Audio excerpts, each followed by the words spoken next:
একদল সাহাবী ওই হযরতে আব্দুল্লাহ ইবনে আব্বাসের কাছে আসলো। তখন ইবনে আব্বাসের বয়স ছিল মাত্র 7 বছর। 7 বছর হইলে কি হবে, এই বাচ্চার কর্মতৎপরতা, চলাফেরা, জেহান জাকাওয়াত দেখলেই যেই কেউ বুঝতে পারতেন এই বাচ্চা ভবিষ্যতে বড় একটা কিছু হবে। তাই একদল সাহাবী ইবনে আব্বাসের কাছে আসলেন, এসে বললেন, আব্দুল্লাহ তুমি একটা কাজ করতে পারো। কি কাজ? সাহাবায়ে কেরাম বললেন, তুমি এক রাত নবীর ঘরে বেড়াও, রাত্রে মেহমান হও, তুমি রাত্রে ঘুমাইও না। নবী রাত্রে কিভাবে আমল করেন, কিভাবে জিকির করেন, কি করেন না করেন, এটা তুমি দেখবা এবং পরের দিন আমাদেরকে বলবা। তুমি কি পারবে? আব্দুল্লাহ ইবনে আব্বাস বললেন, পারবো না কেন, অবশ্যই পারবো ইনশাআল্লাহ। সুযোগও আছে, কারণ আমাদের আম্মাজান হযরত মাইমুনা রাদিয়াল্লাহু তাআলা আনহা ইবনে আব্বাসের আপন খালাম্মা। এখন খালাম্মার ঘরে বেড়াইতে গেলেই তো মাসালা হল। ইবনে আব্বাস অপেক্ষা করতে লাগলেন তার খালাম্মা মাইমুনার ঘরে নবীজি কোন রাত্রে থাকবেন। কারণ আমাদের আম্মাজান বেশি ছিলেন, আল্লাহর হাবিব সবার ঘরেই পালাক্রমে থাকতেন, কারো হক নষ্ট করতেন না। তো যেই রাত্রে হযরতে মাইমুনা রাদিয়াল্লাহু তাআলা আনহার ঘরে থাকার পালা আসলো, ইবনে আব্বাস আসরের পরেই তার খালাম্মা মাইমুনার ঘরে চলে গেলেন। খালাম্মাকে সালাম দিয়ে বললেন, খালাম্মা আমি আজকে আপনার ঘরে বেড়াইতে চাই, অনুমতি দিবেন? বোন পুতে বেড়াইতে চায়, খালাম্মাকে না করতে পারে? কি কন? আমগো দেশে একটা কথা আছে না, মার বোন খালা মার থেকেও বালা। খালাম্মা বললেন, ঠিক আছে বেড়াও। যথারীতি আশার নামাজের পর আল্লাহর হাবিব মুহাম্মদুর রাসূলুল্লাহ সাল্লাল্লাহু আলাইহি ওয়াসাল্লাম মাইমুনার ঘরের সামনে দাঁড়িয়ে সালাম দিলেন। ইবনে আব্বাস রাদিয়াল্লাহু আনহু তাড়াতাড়ি ঘরের দরজা খুলে নবীজির সালামের জবাব দিয়ে বললেন, খালুজান আমি আজকে খালাম্মার ঘরে বেড়াইতে চাই, খালাম্মা তো অনুমতি দিছে, আপনি কি অনুমতি দিবেন? আল্লাহর হাবিব মুস্কি হেসে দিয়ে বললেন, তোমার খালাম্মা যেহেতু অনুমতি দিয়েই ফেলছে, আমি কি আর না করতে পারি? ঠিক আছে বেড়াও। এখন মুশকিল হইছে রাত্রের শোয়ানিয়া। দোজাহানের বাদশাহ রহমাতুল লিল আলামিন এমন একটা ছোট ঘরের মধ্যে বসবাস করতেছেন, যেই ঘরের ভিতরে ছোট্ট একটা চৌকি, কিছু আসবাবপত্র দিয়ে ভরপুর, তৃতীয় কোনো মানুষ যে থাকবে এইরকম জায়গা ওই ঘরে ছিল না। আল্লাহর হাবিব বললেন, আব্দুল্লাহ তুমি একটা কাজ করো, আমাদের পায়ের নিচে পাতারে শুয়ে যাও। হযরতে আব্দুল্লাহ ইবনে আব্বাস নবীর পায়ের নিচে পাতারে শুয়ে গেলেন। ইবনে আব্বাস বললেন, আমি নবীর পায়ের নিচে পাতারে শুয়ে ঘুমের ভান করে পড়ে আছি, আমি তো ঘুমাইতে যাই নাই, আমি এইখানে এসেছি গোয়েন্দাগিরি করতে। হযরতে আব্দুল্লাহ ইবনে আব্বাস বলেন, রাত্র যখন গভীর হয়ে গেল, গভীর রজনীতে সারা দুনিয়ার মানুষ শান্তিতে ঘুমায়, কিন্তু আমার প্রিয় নবীজির দুটি চোখের মধ্যে কোনো ঘুম নেই। আমার প্রিয় নবী সারা রাত বিছানায় শুয়ে দুইটা চোখের পানি ছেড়ে দিয়ে আরশ আজিমের দিকে তাকিয়ে মাওলায়ে পাককে ডাকতেছেন, আল্লাহু আল্লাহ, আল্লাহু আল্লাহ, আল্লাহু হাজিরি আল্লাহু নাজিরি আল্লাহু মাই। হযরত ইবনে আব্বাস বলেন,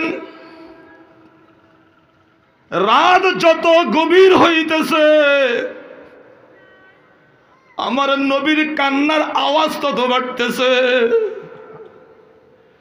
কিছুক্ষণ আল্লাহর জিকির করেন, কিছুক্ষণ পরেই প্রিয় নবী উম্মতি উম্মতি বলে কান্নাকাটি আরম্ভ করে দেন। खौफ खुदावंद रोज महशर में नफ्सी नफ्सी हर पैगंबर उम्मती उम्मती पर है मीम वो मीमुदा। ইবনে আব্বাস বলেন, যখনই আমার প্রিয় নবী উম্মতি উম্মতি বলে কান্নাকাটি শুরু করে দেন, এমন সময় আরশ আজিম থেকে প্রশ্ন এসে যায়, লিমা বাকাইতা ইয়া রাসূলুল্লাহ, ওগো আমার নবী কেন আপনি কাঁদতেছেন, কেন আপনি কাঁদতেছেন? বিশ্বনবী রব্বুল আলামিনকে বলেন, মালিক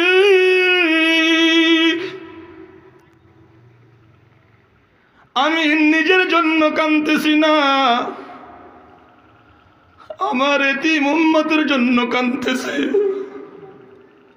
ও মালিক আমার সাথে আপনি ওয়াদা করেন আমার একটা এতিম উম্মতকেও জাহান্নামের আগুনে ফেলতে পারবেন না, আমার সাথে ওয়াদা করতে হবে। সঙ্গে সঙ্গে রব্বুল আলামিনের পক্ষ থেকে জবাব এসে গেল, ওগো নবী ওয়াদা করতেছি আপনার সঙ্গে, আপনার যেই উম্মতের ভিতরে যারা পরিমাণ ঈমান থাকবে, আপনার যেই উম্মতের ভিতরে আপনার ইশক মহব্বত থাকবে, ওই উম্মতের জন্য জাহান্নামের আগুন হারাম হয়ে গেল। খৌফে খুদাবন্দ রোজ মাহশর মে नफ्सी नफ्सी हर पैगंबर उम्मती उम्मती पर है मीम वो मीमुदा। তো ইবনে আব্বাস বলেন, আল্লাহর নবী সারা রাত ভর কান্নাকাটি করছেন, এইভাবে রাত্রের 2/3 পার হয়ে গেছে। ইবনে আব্বাস বলেন, হঠাৎ করে আমি দেখলাম আল্লাহর হাবিব আস্তে চুপে চুপে শোয়া থেকে উঠে বসলেন, 3 বার চোখ কসলাইলেন, আস্তে চুপে চুপে হঠাৎ করে তিনি ঘর থেকে এমনভাবে বের হয়ে গেলেন যাতে আমাদের কারো ঘুমের কোনো ব্যাঘাত না হয়। ইবনে আব্বাস বলেন, আমার প্রিয় নবী যখন ঘর থেকে বের হয়ে গেছে,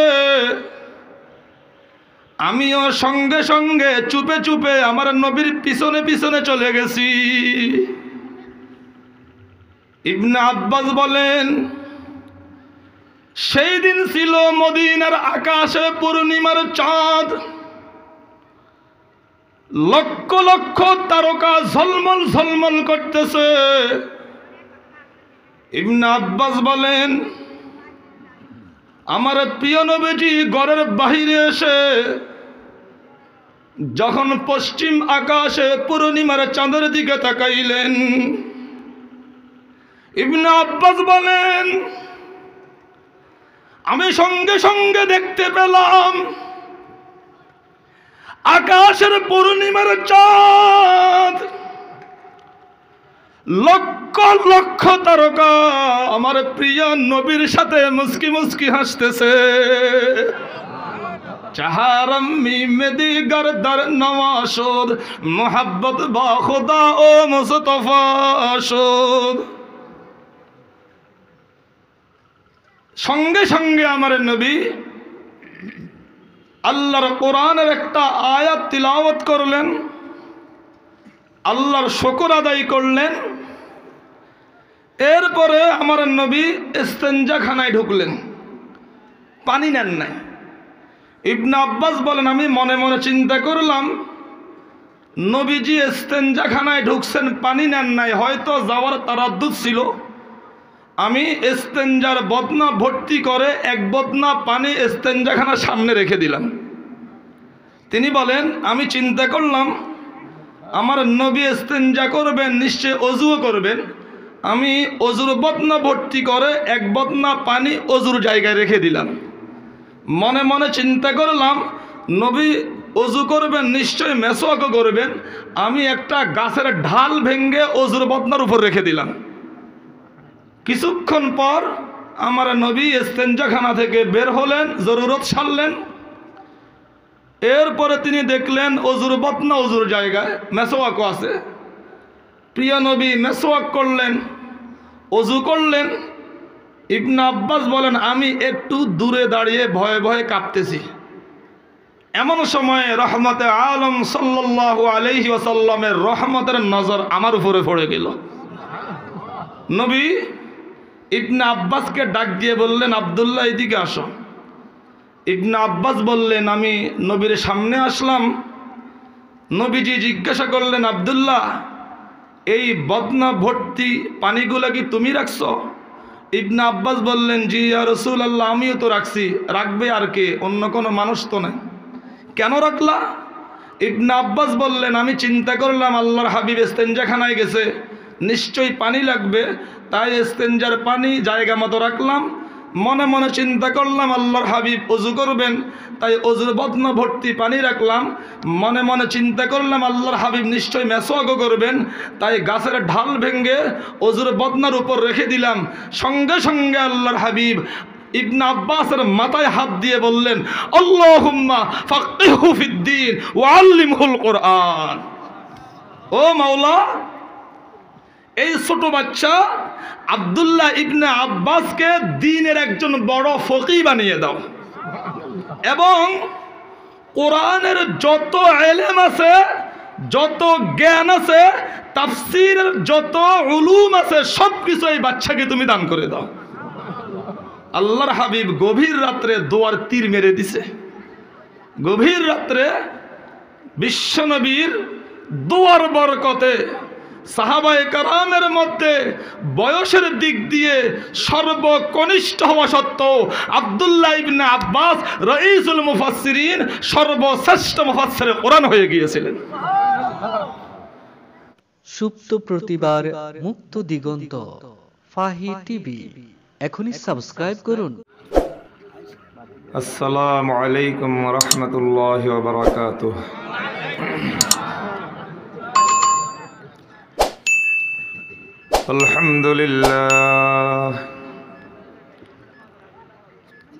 আলহামদুলিল্লাহ নাহমাদুহু ওয়া নাস্তাঈনুহু ওয়া নাস্তাগফিরুহু ওয়া নু'মিনু বিহি ওয়া নাতাওয়াক্কালু আলাইহি ওয়া নাউযু বিল্লাহি মিন শুরুরি আনফুসিনা ওয়া মিন সাইয়্যাতি আ'মালিনা।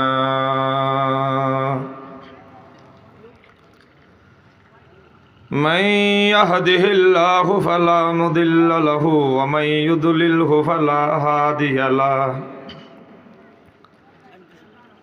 ونشهد أن لا إله إلا الله وحده لا شريك له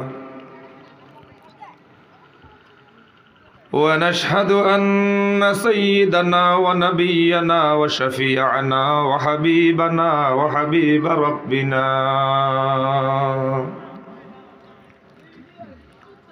وطبيبنا وطبيب قلوبنا ومولانا محمدا عبده ورسوله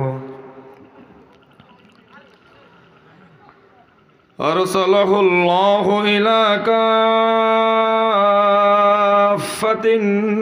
नासि बशीरन व नज़ीरा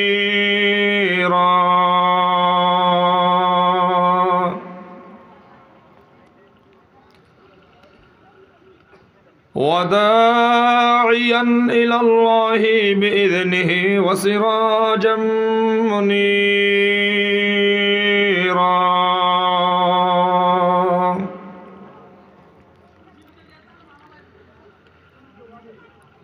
मन युतिइल्लाह व रसूलहु फ़क़द रशद वमन यअसिहिमा फ़इन्नहु ला यदुर्रु इल्ला नफ्सहु वला यदुर्रुल्लाह शैआ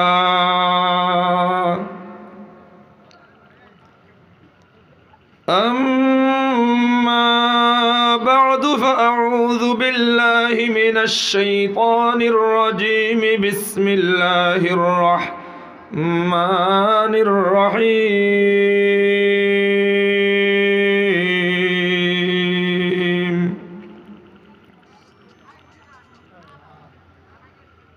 अलिफ लाम मीम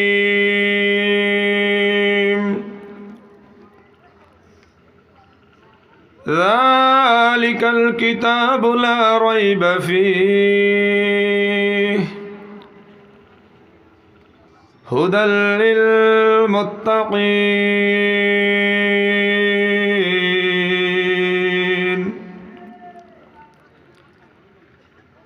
सदक़ल्लाहु मौलानल अज़ीम। खुदा दर इंतज़ारे हम्द मानीस्त मोहम्मद चश्म बर्राए सनानीस्त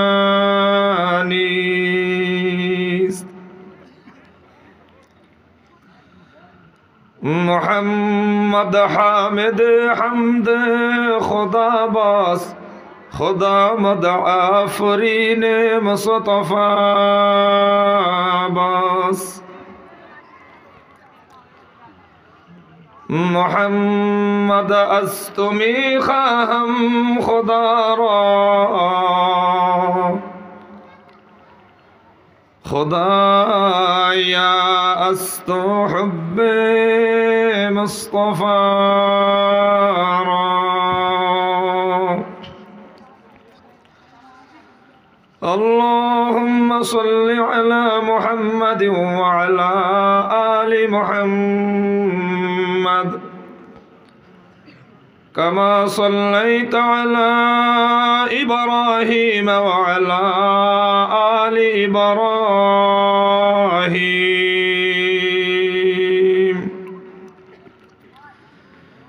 इन्नका हमीदुम मजीद।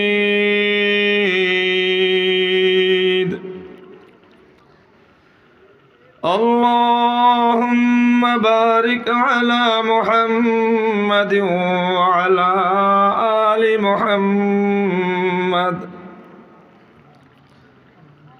कमा बारकत अला इब्राहीम व अला आलि इब्राहीम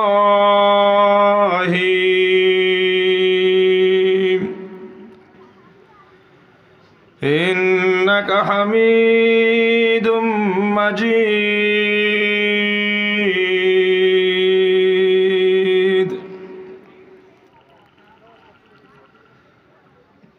বিনয় ঘর কাচারি বাড়ি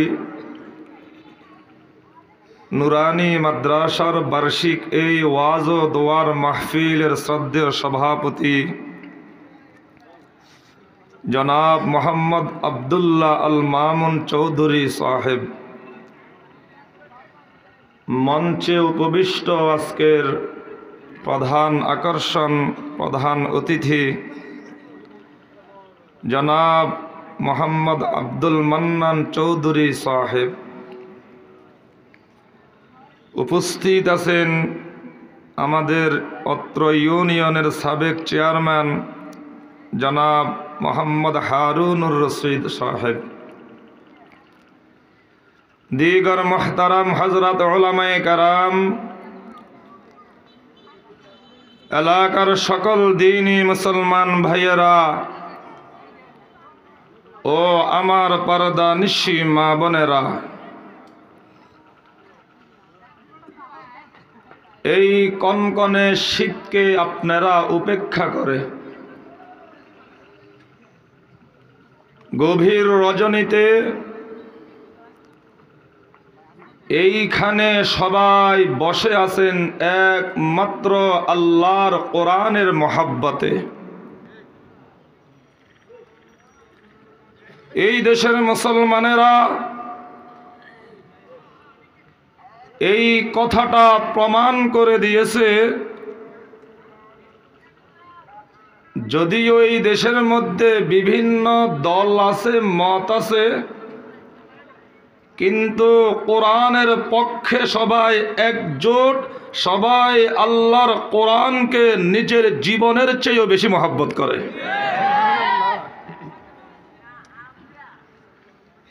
এই আপনাদের সরব উপস্থিতি এটাই প্রমাণ করতেছে এই বাংলাদেশ এটা মুসলমানদের দেশ, কোরআন ওয়ালাদের দেশ। এই বাংলাদেশ কোরআনের প্রেমিকদের দেশ। এই কোরআনের প্রেমিকরাই নিজেদের তাজা রক্ত ঢেলে দিয়ে যেইভাবে এই বাংলাদেশকে পাক হানাদার বাহিনী থেকে রক্ষা করেছিল, এই কোরআনের প্রেমিকরাই এই বাংলার জমিনকে বুকের তাজা রক্ত দিয়ে রক্ষা করে ছাড়বে। এই বাংলাদেশ 90% মুসলমানের দেশ।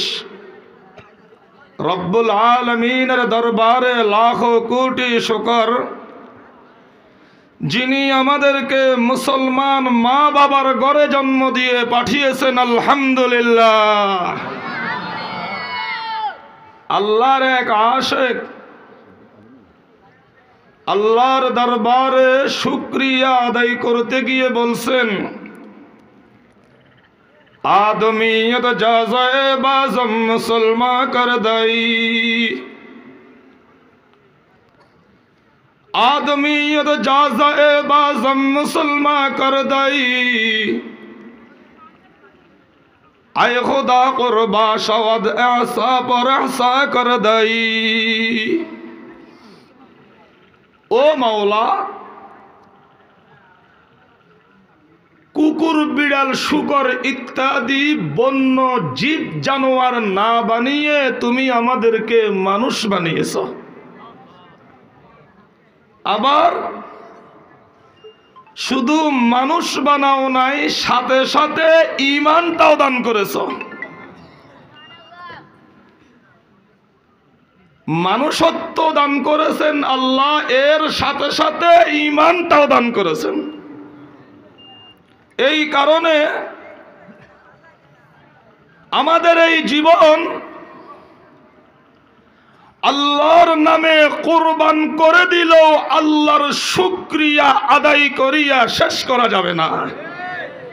কারণ তিনি আমাদেরকে সত্য ধর্ম, একমাত্র ধর্ম ইসলাম ধর্মের অনুসারী বানিয়েছেন, আলহামদুলিল্লাহ। রব্বুল আলামিন বলেন, ইন্নাদ-দীনা ইনদাল্লাহিল ইসলাম।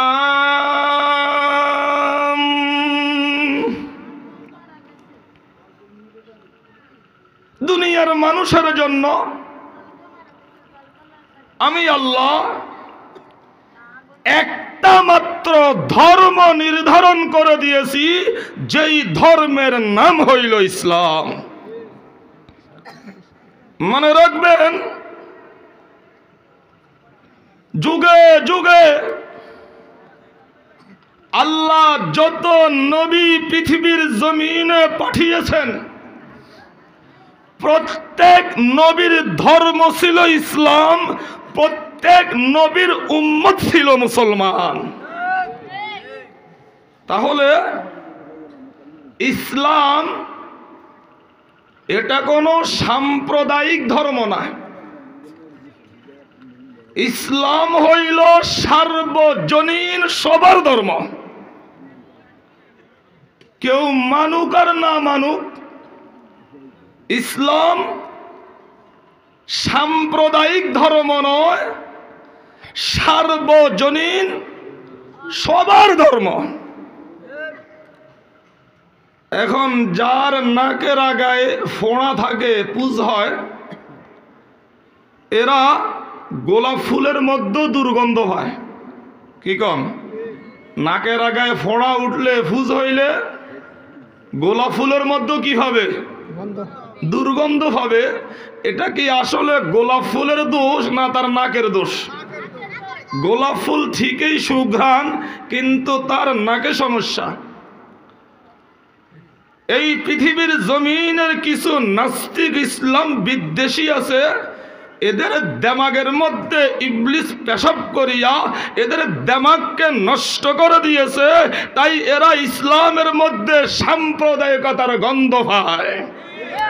আসলে ইসলাম কোনো সাম্প্রদায়িক ধর্ম না, ইসলাম হইল সার্বজনীন মানবতার ধর্ম, সবার ধর্ম, শান্তির ধর্ম, বিশ্ব মানবতার একমাত্র ধর্ম।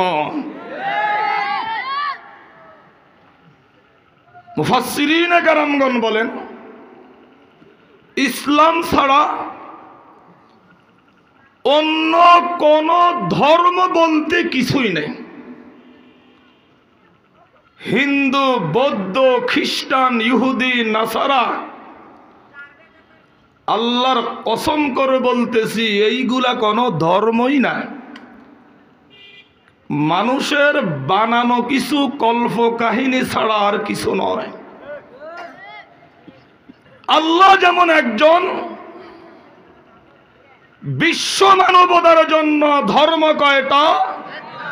নাম وَمَن يَبْتَغِ غَيْرَ الْإِسْلَامِ دِينًا فَلَن يُقْبَلَ مِنْهُ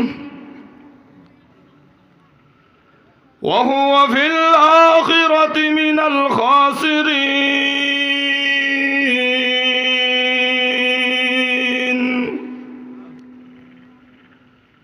অন্ধকার কবরে যখন আমাদের লাশটা রাখা হবে, মুনকার নকির প্রশ্ন করবে। দ্বিতীয় প্রশ্ন, ও কবরওয়ালা, ওয়ামা দীনুকা, তোমার ধর্মটা কি? যদি বলে আমি হিন্দু ধর্মের, বৌদ্ধ ধর্মের, খ্রিস্টান ধর্মের,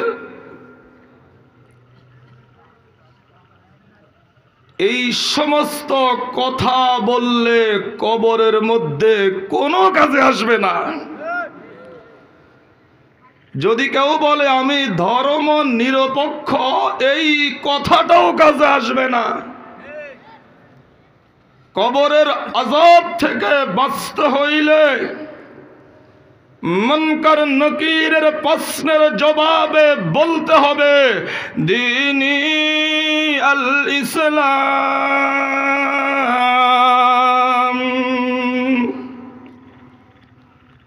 ও মুনকার নকির, আমার ধর্ম হইল একমাত্র ইসলাম। খলিফাতুল মুসলিমিন হযরতে ওমর ফারুক রাদিয়াল্লাহু তাআলা আনহুকে যখন কবরে রাখা হলো, আরেক সাহাবী স্বপ্ন দেখতেছেন মুনকার নকির খলিফা ওমরের কবরে আসলো, এসে প্রশ্ন করলো ওমা দীনুকা, ও কবরওয়ালা তোমার ধর্ম কি?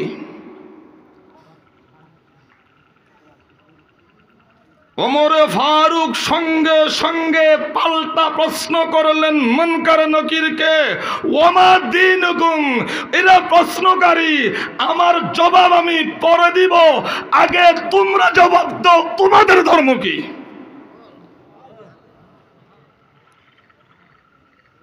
মুনকার নকির তো হতভম্ব হয়ে গেছে। এই কবরে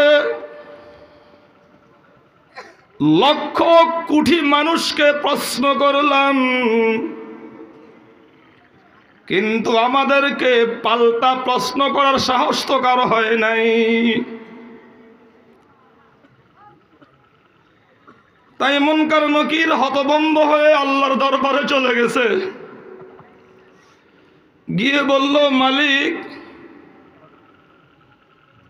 এই কবরে এমন একজন ব্যক্তি এসেছে, এই ব্যক্তিকে যখন প্রশ্ন করলাম ওমা দীনুকা, তোমার ধর্ম কি, এই ব্যক্তি আমাদেরকে পাল্টা প্রশ্ন করতেছে ওমা দীনুকুম, আগে বলো তোমাদের ধর্ম কি? এখন একে কি করা যায়? রব্বুল আলামিন সঙ্গে সঙ্গে বললেন, ইরে মুনকার নকির,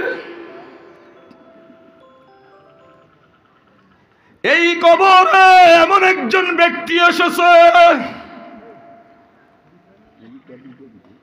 দুনিয়ায় থাকতে যার ভয়ে পারস্য নদীর তীরে বাঘ এবং হরিণ একসাথে পানি খেয়েছে,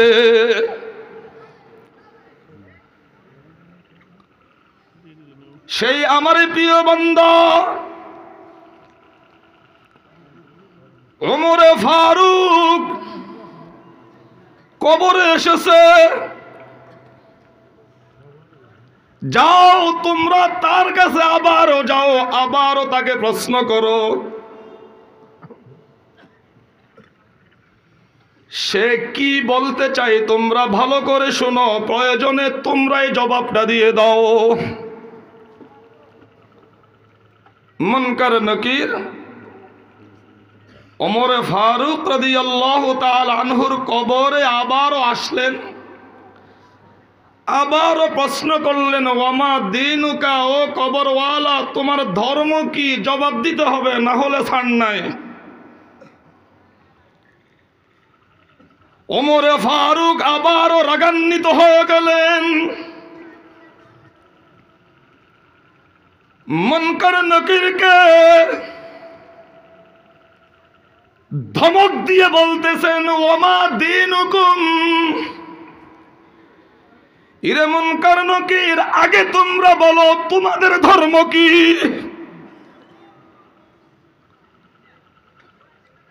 মুনকার নকির তো হতভম্ব হয়ে গেছে। মুনকার নকির আবারও জিজ্ঞাসা করলেন, ও কবরওয়ালা, এই কবরে লক্ষ কোটি মানুষকে প্রশ্ন করেছি, কিন্তু আমাদেরকে ধমক দেওয়ার সাহস তো কারো হয় নাই, তুমি কেন ধমক দিচ্ছ? ওমরে ফারুক বললেন, ইরে কবরওয়ালা, ইরে মুনকার নকির, যেই প্রশ্নটা তোমরা করেছ সেই প্রশ্নটাই ভুল প্রশ্ন হয় নাই। তোমরা জানতে চেয়েছো আমার ধর্ম কি, অথচ তোমাদের প্রশ্ন করার দরকার ছিল বিশ্ব মানবতার ধর্ম কি।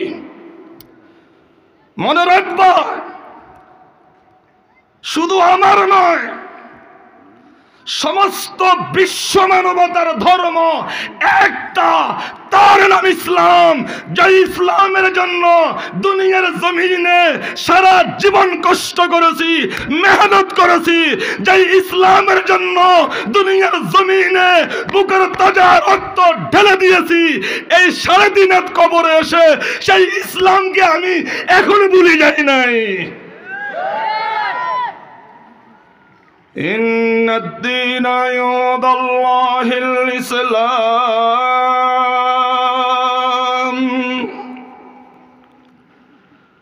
মোহতারাম হাজিরিন, তাই ইসলামের অনুসারীরা ধার্মিক হবে, ধর্মের অনুসারী হবে, ধর্ম নিরপেক্ষ হইতে পারে না। যদি কেউ হয়ে যায়, কোফাল পড়ল, কবর গেলে বুঝবে। আল্লাহ আমাদের সবাইকে ইসলাম ধর্মের অনুসারী ধার্মিক হয়ে কবর যাওয়ার তৌফিক দান করুক। আমি আপনাদের সামনে পবিত্র কোরআনের সর্বপ্রথম সূরা এবং সবচেয়ে বড় সূরা সূরা বাকারার প্রথম দুটি আয়াতে করিমা তিলাওয়াত করেছি। সূরা বাকারাকে প্রথম সূরা বলাতে আপনাদের মনে প্রশ্ন জাগতে পারে, হুজুর আমরা তো দেখি কোরআনের প্রথম সূরা সূরা ফাতিহা, আপনি সূরা বাকারাকে প্রথম সূরা কেন বললেন?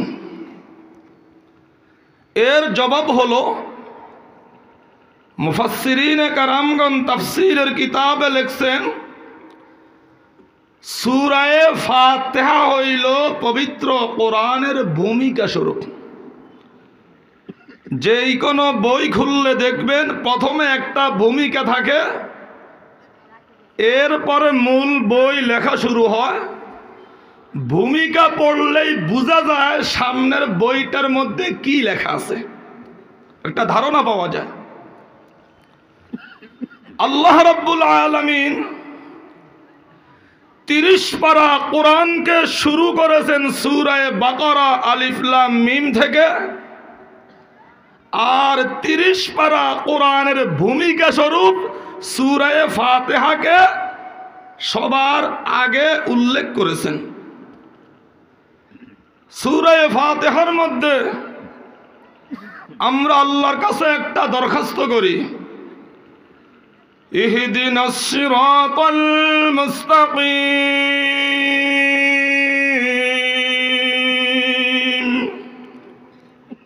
ও মাবুদ, তুমি আমাদেরকে ওই সরল সহজ সংক্ষিপ্ত রাস্তা দেখাও, যেই রাস্তায় চললে আমরা অতি সহজে তোমার কাছে পৌঁছতে পারি। যেই রাস্তাকে বলা হয় সিরাতে মুস্তাকিম। আল্লাহ পাক আমাদের এই দোয়া কবুল করে এর জবাবে 30 পারা কোরআন নাজিল করেছেন। সুতরাং আলিফ লাম মিম থেকে নিয়ে মিনাল জিন্নাতি ওয়ান নাস, এই পুরা 30 পারা কোরআন হইল সিরাতে মুস্তাকিমের ব্যাখ্যা। এই কারণেই সূরা বাকারাকে মুফাসসিরিনে কারামগণ বলেন কোরআনের প্রথম সূরা। সূরা বাকারার প্রথম আয়াত আলিফ লাম মিম। আলিফ লাম মিমের কি অর্থ? সারা দুনিয়ার সমস্ত মুফাসসিরিনে কারামগণ একমত, আল্লাহু আ'লামু বিমুরাদিহি বিযালিক। আলিফ লাম মিমের সঠিক অর্থ একমাত্র আল্লাহ এবং আল্লাহর রসুল ছাড়া দুনিয়ার আর কেউ জানে না। কেন জানে না? কোরআনের নবী তার সাহাবায়ে কেরামকে আলিফ লাম মিমের অর্থ কখনো বলেন না। সাহাবায়ে কেরাম ও আল্লাহর নবীকে আলিফ লাম মিমের অর্থ সম্বন্ধে জিজ্ঞাসাও করেন নাই। কেননা প্রত্যেকটা সাহাবী দরবারে নবুয়তের আদব জানতেন। প্রত্যেকটা সাহাবী বুঝতেন আল্লাহ তার নবীকে আমাদের মাঝে পাঠাইছেনই দ্বীনের প্রয়োজনীয় বিষয় শিক্ষা দেওয়ার জন্য।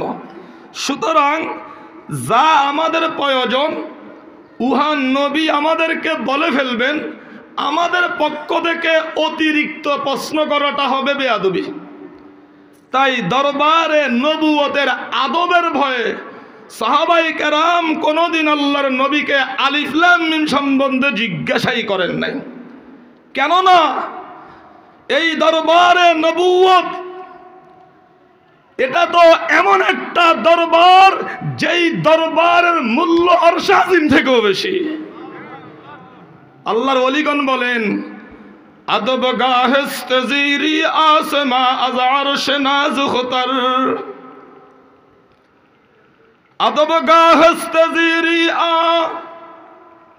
আসমা আজ আরশ নাজুখতার, নফস গুম কর দমি আয়াদ জুনাইদু বায়াজিদ ইজা। ও দুনিয়ার মানুষ, দরবারে নবুয়তের মূল্য পাওয়ার আরশ আজিম থেকে বেশি। যেই কারণে এই দরবারে আসতে বাইজিদ বুস্তামির মতো বুজুর্গ, জুনায়েদ বাগদাদির মতো বুজুর্গরা নিঃশ্বাসটা বন্ধ করে আসতেন যাতে কোনো আওয়াজ না হয়। মুহাদ্দিসুল আসর আল্লামা শাহ আনোয়ার কাশ্মীরি রহমতুল্লাহি আলাইহি দরবারে নবুয়তের আদব সম্পর্কে বলে গেছেন, পাকিজা তরাজ আরশ বরি জান্নাতু আফলাক, পাকিজা তরাজ আরশ বরি জান্নাতু আফলাক,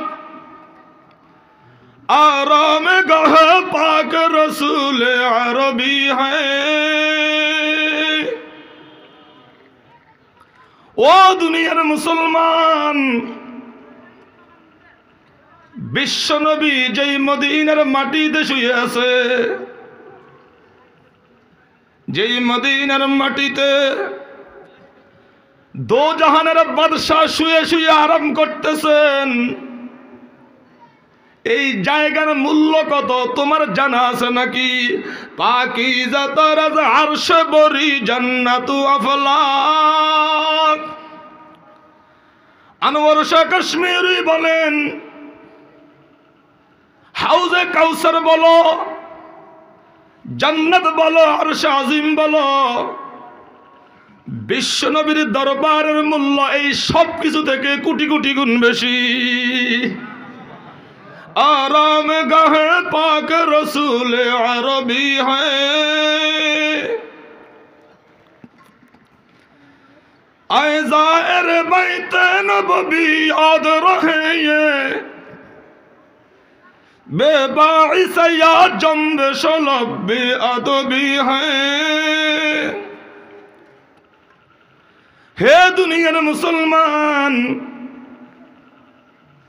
যদি কখনো মদিনার মাটিতে তোমার আসার সৌভাগ্য হয়ে যায়, যদি কোনোদিন তুমি বিশ্বনবীর রওজায়ে আতহারের কাছে আসো, খবরদার আস্তে আস্তে কদম ফেলবে, নিঃশ্বাস বন্ধ রাখবে। आहिस्ता कदम उस्ते नगा पुस्ते सदा हो, खाबिद यहाँ रूह रसूल अरबी है।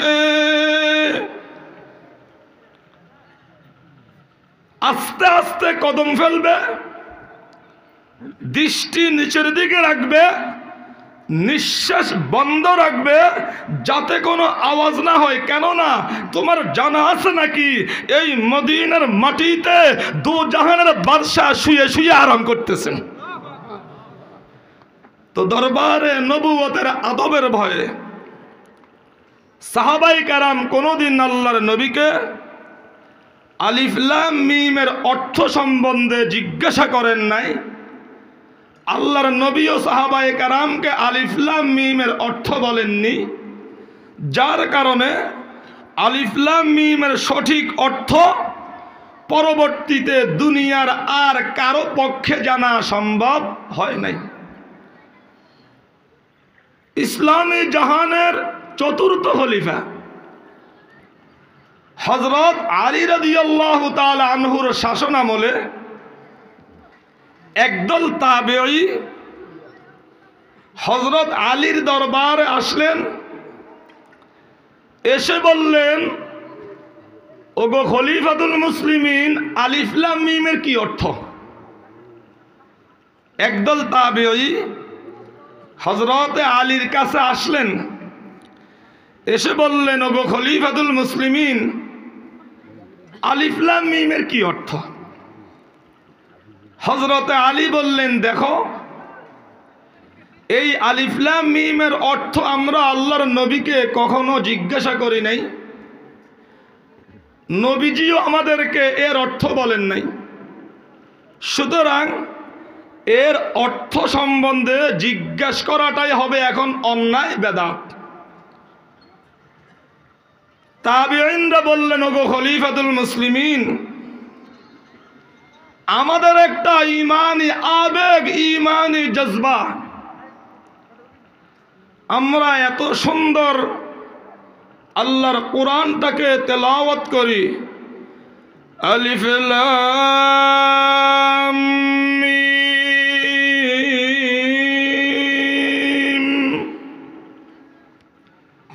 এত সুন্দর আল্লাহর কোরআনের আয়াতটিকে তেলাওয়াত করি, অথচ অর্থটা জানি না। এখন একটা আমাদের ঈমানি আবেগ, জজবা, আমরা এর অর্থ জানতে চাই। ইলমে তাসাউফের একটা মাসালা আছে, কারো যদি দ্বীনি কোনো বিষয়ে ঈমানি আবেগ বা জজবা দেখা দেয়, এটার মূল্যায়ন করা উচিত। হযরতে আলী ছিলেন ইলমে তাসাউফের ইমাম, তাই তিনি তো মূল্যায়নটা বেশি করবেন। তিনি কিছুক্ষণ চিন্তা করে এদের সামনেই হযরতে আব্দুল্লাহ ইবনে আব্বাস রাদিয়াল্লাহু তাআলা আনহুমাকে ডাক দিলেন। হযরতে আব্দুল্লাহ ইবনে আব্বাস ছিলেন সাহাবায়ে কেরামের মধ্যে সর্বশ্রেষ্ঠ মুফাসসিরে কোরআন,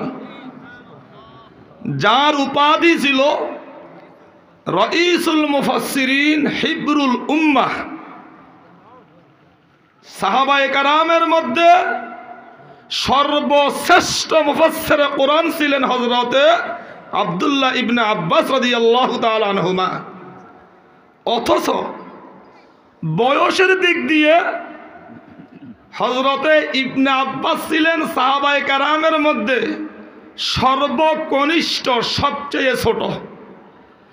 রাসূল পাকের ইন্তেকালের সময় ইবনে আব্বাসের বয়স ছিল মাত্র 13 বছর। চিন্তা করেন, কত ছোট বাচ্চা।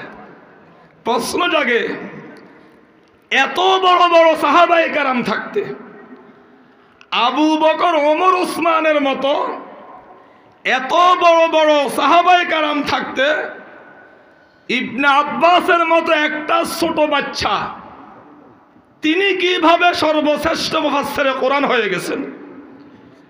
এর মধ্যে একটা রহস্য আছে। রহস্যটা কি আপনারা জানতে চান? রহস্যটা হইল, আমাদের নবী করিম সাল্লাল্লাহু আলাইহি ওয়াসাল্লাম প্রতিদিন ফজরের নামাজের আজান দিলেই মসজিদ নববীতে আসতেন। সাহাবায়ে কেরামদেরকে সঙ্গে নিয়ে জামাতে নামাজ পড়তেন। নামাজের পরে নবীজি সাহাবায়ে কেরামকে সামনে নিয়ে কিছু ওয়াজ নসিহত করতেন। সারাদিন সাহাবায়ে কেরামের সামনে থাকতেন। নবী কিভাবে চলে, কিভাবে হাঁটে, কিভাবে খায়, কিভাবে ঘুমায়, এটা দেখে দেখে সাহাবায়ে কেরাম ওইভাবে আমল করতেন। এশার নামাজের পরে আল্লাহর হাবিব নিজের অন্দর মহলে চলে যাইতেন সাহাবায়ে কেরামের দৃষ্টির অগোচরে। সেইখান থেকে একদল সাহাবীর মনে কৌতূহল জাগলো, নবীজি সারাদিন আমাদের চোখের সামনে থাকেন, উনি কিভাবে আমল করেন আমরা সব কিছু দেখি। রাত্রের অন্ধকারে নবী আমাদের দৃষ্টির অগোচরে ঘরের ভিতরে চলে যান। গভীর রাত্রে আল্লাহর নবী না জানি কি আমল করেন, কিভাবে চলেন, এটা জানার একটা কৌতূহল একদল সাহাবীর অন্তরে জাগলো। এখন জানার উপায় কি? রসুলকে এটা জিজ্ঞাসা করাটাও তো বেয়াদবি যে আপনি রাত্রে কি করেন। একদল সাহাবী ওই হযরতে আব্দুল্লাহ ইবনে আব্বাসের কাছে আসলো। তখন ইবনে আব্বাসের বয়স ছিল মাত্র 7 বছর। 7 বছর হইলে কি হবে, এই বাচ্চার কর্মতৎপরতা, চলাফেরা, জেহান জাকাওয়াত দেখলেই যেই কেউ বুঝতে পারতেন এই বাচ্চা ভবিষ্যতে বড় একটা কিছু হবে। তাই একদল সাহাবী ইবনে আব্বাসের কাছে আসলেন, এসে বললেন, আব্দুল্লাহ তুমি একটা কাজ করতে পারো। কি কাজ? সাহাবায়ে কেরাম বললেন, তুমি এক রাত নবীর ঘরে বেড়াও, রাত্রে মেহমান হও, তুমি রাত্রে ঘুমাইও না। নবী রাত্রে কিভাবে আমল করেন, কিভাবে জিকির করেন, কি করেন না করেন, এটা তুমি দেখবা এবং পরের দিন আমাদেরকে বলবা। তুমি কি পারবে? আব্দুল্লাহ ইবনে আব্বাস বললেন, পারবো না কেন, অবশ্যই পারবো ইনশাআল্লাহ। সুযোগও আছে, কারণ আমাদের আম্মাজান হযরত মাইমুনা রাদিয়াল্লাহু তাআলা আনহা ইবনে আব্বাসের আপন খালাম্মা। এখন খালাম্মার ঘরে বেড়াইতে গেলেই তো মাসালা হল। ইবনে আব্বাস অপেক্ষা করতে লাগলেন তার খালাম্মা মাইমুনার ঘরে নবীজি কোন রাত্রে থাকবেন। কারণ আমাদের আম্মাজান বেশি ছিলেন, আল্লাহর হাবিব সবার ঘরেই পালাক্রমে থাকতেন, কারো হক নষ্ট করতেন না। তো যেই রাত্রে হযরতে মাইমুনা রাদিয়াল্লাহু তাআলা আনহার ঘরে থাকার পালা আসলো, ইবনে আব্বাস আসরের পরেই তার খালাম্মা মাইমুনার ঘরে চলে গেলেন। খালাম্মাকে সালাম দিয়ে বললেন, খালাম্মা আমি আজকে আপনার ঘরে বেড়াইতে চাই, অনুমতি দিবেন? বোনপুতে বেড়াইতে চায়, খালাম্মাকে না করতে পারে? কি কন? আমগো দেশে একটা কথা আছে না, মার বোন খালা মার থেকেও বালা। খালাম্মা বললেন, ঠিক আছে বেড়াও। যথারীতি আশার নামাজের পর আল্লাহর হাবিব মুহাম্মদুর রাসূলুল্লাহ সাল্লাল্লাহু আলাইহি ওয়াসাল্লাম মাইমুনার ঘরের সামনে দাঁড়িয়ে সালাম দিলেন। ইবনে আব্বাস রাদিয়াল্লাহু আনহু তাড়াতাড়ি ঘরের দরজা খুলে নবীজির সালামের জবাব দিয়ে বললেন, খালুজান আমি আজকে খালাম্মার ঘরে বেড়াইতে চাই, খালাম্মা তো অনুমতি দিছে, আপনি কি অনুমতি দিবেন? আল্লাহর হাবিব মুস্কি হেসে দিয়ে বললেন, তোমার খালাম্মা যেহেতু অনুমতি দিয়েই ফেলছে, আমি কি আর না করতে পারি? ঠিক আছে বেড়াও। এখন মুশকিল হইছে রাত্রের শোয়া নিয়া। দোজাহানের বাদশাহ রহমাতুল লিল আলামিন এমন একটা ছোট ঘরের মধ্যে বসবাস করতেছেন, যেই ঘরের ভিতরে ছোট্ট একটা চৌকি, কিছু আসবাবপত্র দিয়ে ভরপুর, তৃতীয় কোনো মানুষ যে থাকবে এইরকম জায়গা ওই ঘরে ছিল না। আল্লাহর হাবিব বললেন, আব্দুল্লাহ তুমি একটা কাজ করো, আমাদের পায়ের নিচে পাতারে শুয়ে যাও। হযরতে আব্দুল্লাহ ইবনে আব্বাস নবীর পায়ের নিচে পাতারে শুয়ে গেলেন। ইবনে আব্বাস বললেন, আমি নবীর পায়ের নিচে পাতারে শুয়ে ঘুমের ভান করে পড়ে আছি, আমি তো ঘুমাইতে যাই নাই, আমি এইখানে এসেছি গোয়েন্দাগিরি করতে।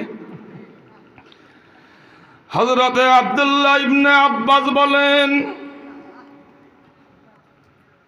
রাত্র যখন গভীর হয়ে গেল, গভীর রজনীতে সারা দুনিয়ার মানুষ শান্তিতে ঘুমায়,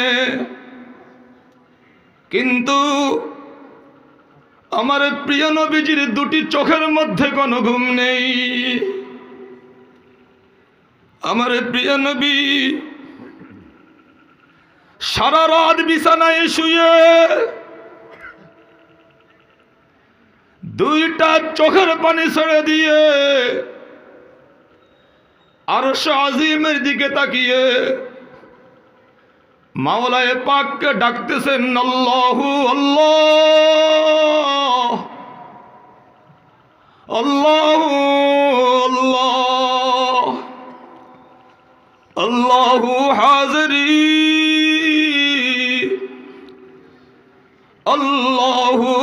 হাজরি আল্লাহু মাই। হযরত ইবনে আব্বাস বলেন, রাত যত গভীর হইতেছে আমার নবীর কান্নার আওয়াজ তত বাড়তেছে। কিছুক্ষণ আল্লাহর জিকির করেন, কিছুক্ষণ পরেই প্রিয় নবী উম্মতি উম্মতি বলে কান্নাকাটি আরম্ভ করে দেন। खौफ खुदावंद रोज महशर में नफ्सी नफ्सी हर पैगंबर उम्मती उम्मती पर है मीम वो मीमुदा। ইবনে আব্বাস বলেন, যখনই আমার প্রিয় নবী উম্মতি উম্মতি বলে কান্নাকাটি শুরু করে দেন, এমন সময় আরশ আজিম থেকে প্রশ্ন এসে যায়, লিমা বাকাইতা ইয়া রাসূলুল্লাহ, ওগো আমার নবী কেন আপনি কাঁদতেছেন, কেন আপনি কাঁদতেছেন? বিশ্ব নবী রব্বুল আলামিনকে বলেন, মালিক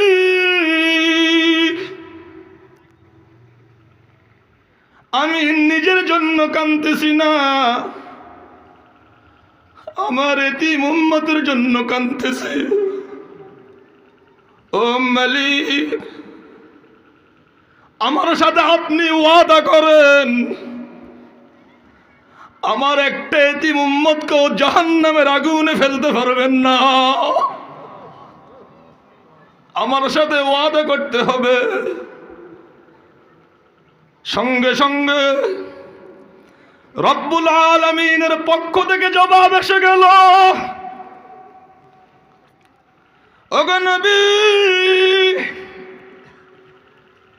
ওয়াদা করতেছি আপনার সঙ্গে, আপনার যেই উম্মতের ভিতরে যারা পরিমাণ ঈমান থাকবে, আপনার যেই উম্মতের ভিতরে আপনার ইশক মহব্বত থাকবে, ওই উম্মতের জন্য জাহান্নামের আগুন হারাম হয়ে গেল। খৌফে খুদাবন্দ রোজ মাহশর মে नफ्सी नफ्सी हर पैगंबर उम्मती उम्मती पर है मीम वो मीमुदा। मुहतरम हाज़रीन, अपन মা বাবাও সন্তানের জন্য এত কান্নাকাটি করে না। 1400 বৎসর আগে প্রাণের নবী জাহানের নবী আমাদের জন্য যত কান্নাকাটি করেছিলেন, এই কারণেই আমরা প্রত্যেকটা নবীর আশিক, নবীর উম্মত, নিজের জানের চেয়েও আমার নবীকে বেশি ভালোবাসি। এই পৃথিবীর জমিনে কোন বেয়াদব যদি আমাদেরকে গালি দেয় ধৈর্য ধরব, আমাদের মা বাবাকে নিয়ে গালি দেয় কিছুই বলবো না, কিন্তু কোন বেয়াদব যদি আমার নবীর শানে বেয়াদবি করে, আমার নবীর শানে কটূক্তি করে, ওই বেয়াদবদের জায়গা পবিত্র বাংলার জমিনে হবে না। কারণ আমার মা বাবা ময়দানে হাসরে আমাকে ভুলে যাবে, আমার স্বামী স্ত্রী আমার সন্তান ময়দানে হাসরে আমার থেকে দূরে সরে যাবে। সেই কঠিন বিপদের সময়ে আমার প্রাণের নবী উম্মতি উম্মতি বলে আমাদেরকে বুকে আগলিয়ে তিনি ওই দিন আশ্রয় দান করবেন। আল্লাহ আমাদের সবাইকে ইশকে রাসূল নিয়ে কবরে যাওয়ার তৌফিক দান করুক। তো ইবনে আব্বাস বলেন, আল্লাহর নবী সারা রাত ভর কান্নাকাটি করছেন। এইভাবে রাত্রের 2/3 পার হয়ে গেছে। ইবনে আব্বাস বলেন, হঠাৎ করে আমি দেখলাম আল্লাহর হাবিব আস্তে চুপে চুপে শোয়া থেকে উঠে বসলেন, 3বার চোখ কচলাইলেন,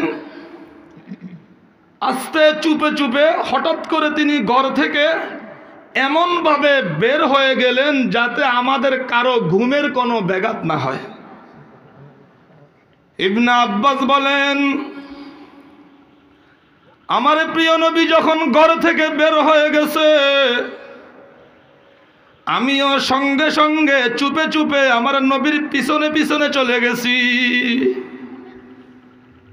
ইবনে আব্বাস বলেন, সেই দিন ছিল মদিনার আকাশে পূর্ণিমার চাঁদ, লক্ষ লক্ষ তারকা ঝলমল ঝলমল করতেছে। ইবনে আব্বাস বলেন, আমার প্রিয় নবীজি ঘরের বাহিরে এসে যখন পশ্চিম আকাশে পূর্ণিমার চাঁদের দিকে তাকাইলেন, ইবনে আব্বাস বলেন, আমি সঙ্গে সঙ্গে দেখতে পেলাম আকাশের পূর্ণিমার চাঁদ,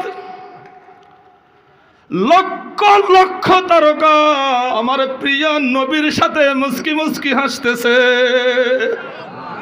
চাহারম মিমেদি গরদার নওয়াশোদ মোহাব্বত বা খুদা ও মুস্তফা শোদ।